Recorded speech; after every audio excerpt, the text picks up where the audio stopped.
I don't know what anosmia is. Anosmia.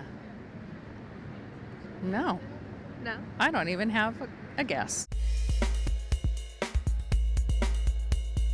Anosmia? I think my mom made it last night. Smell is the most direct and basic of the senses.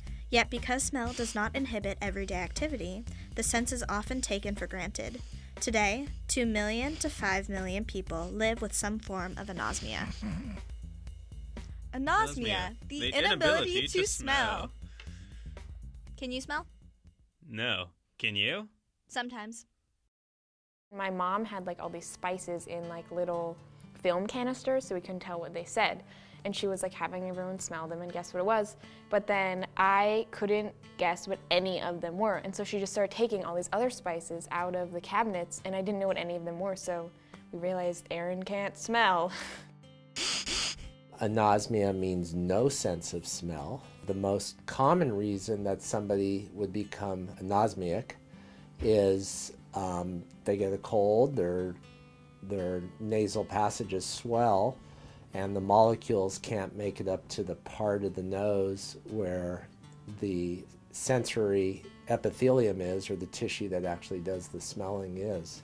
Well, I think I've completely lost it 10 years ago.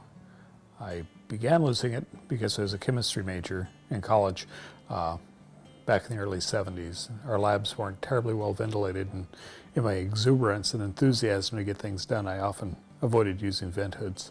We think that it might have been caused because when I was about 3, my mom was taking us for a walk, and my sister and I, and she didn't strap me into the stroller, she just had my sister like hold me, and then the wheels on the stroller were so interesting that I leaned over to look at them and I fell out and hit my head.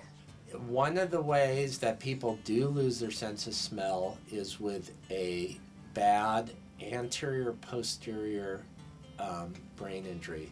That means you hit the front of your head or the back of your head, and then your brain moves inside your skull, and those little nerves get torn. People find out that I have anosmia, they always do the exact same thing. It's first they're like, wait, you can't smell? So do you mean you can't taste? Usually disbelief. I don't think it's easily comprehended. Well, you can still taste, you'd be questioned. And then I say, no, I can taste. Yes, I can still taste. I taste salt, and I taste bitter, and I can taste sour and sweet. Smell is extremely important in taste. Your tongue only does a number of basic tastes. So it's like I'm just getting a lower quality of taste than you guys. It's really about texture mostly. Yeah, bananas are kind of gross texture.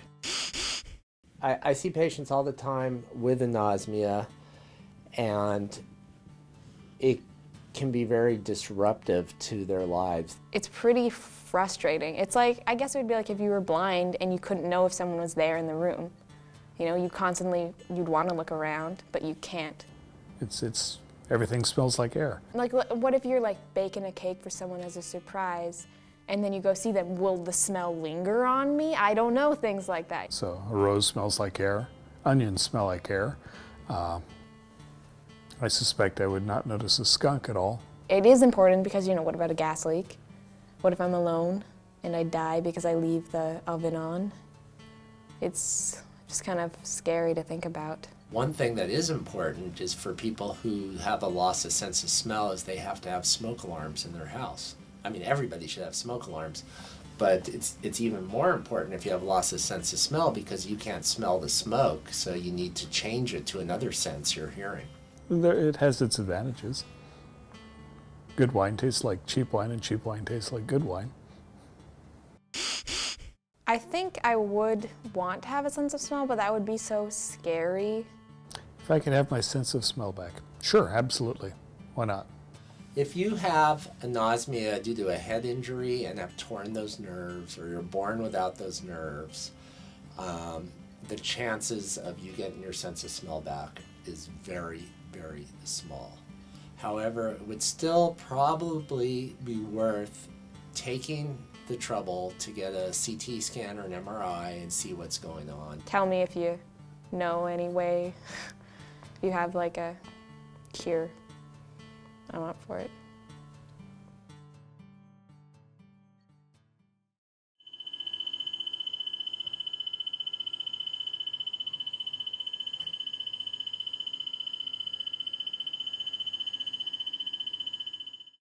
It's kind of frustrating having to answer the same question repeatedly.